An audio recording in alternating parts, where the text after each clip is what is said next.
કુંવરજીભાઈ બાવળિયાની અધ્યક્ષતામાં જિલ્લા આયોજન મંડળની સમીક્ષા બેઠક યોજાઈ. વિકાસ કાર્યોને અપાશે વેગ.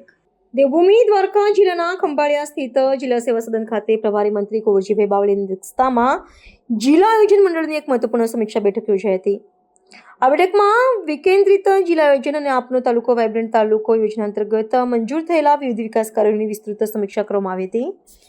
રાજ્યના શ્રમ કૌશલ્ય વિકાસ અને રોજગાર તથા ગ્રામ વિકાસ વિભાગના કેબિનેટ મંત્રીએ જિલ્લાના સર્વાંગી વિકાસ માટે સરકારની કટિબદ્ધતા દોહરાવીને પારદર્શક વહીવટ પર ભાર મૂક્યો હતો.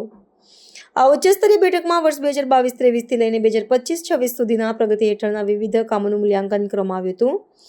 મંત્રીશ્રીએ વિવેકાધીન જોગવાઈ, પ્રોત્સાહક જોગવાઈ, રાષ્ટ્રીય પર્વની ગ્રાન્ટ અને ધારાસભ્ય ભંડોળ સહિતની આર્થિક જોગવાઈઓ હેઠળ મંજૂર થયેલા કાર્યોની ઝીણવટભરી ચકાસણી કરી હતી.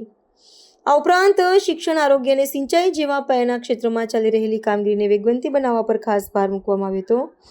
આ બેઠકમાં કેબિનેટ મંત્રી મુળુભાઈ બેરા, ધારાસભ્ય હેમંતભાઈ ખવા, જિલ્લા કલેક્ટર રાજેશ તન્ના અને જિલ્લા વિકાસ અધિકારી એબી પાંડોર સહિતના ઉચ્ચ અધિકારીઓ ઉપસ્થિત રહ્યા હતા.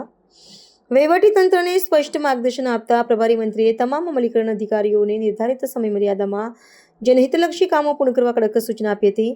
તેમણે ભારપૂર્વક જણાવ્યું હતું કે મુખ્યમંત્રી ભૂપેન્દ્રભાઈ પટેલના નેતૃત્વ હેઠળની રાજ્ય સરકારની નાગરિકોની સુખાકારી માટે સતત કાર્યરત છે. તેથી વિકાસ કાર્યોની ગુણવત્તામાં કોઈપણ પ્રકારની બાંધછોડ ચલાવી લેવામાં આવશે નહીં. અધિકારીઓને ગ્રામ્ય અને તાલુકા સ્તરે નિયમિત રીતે કામગીરીનું નિરીક્ષણ કરી પારદર્શકતા અને ચોકસાઈ સુનિશ્ચિત કરવાના આદેશો જારી કરવામાં આવ્યા છે.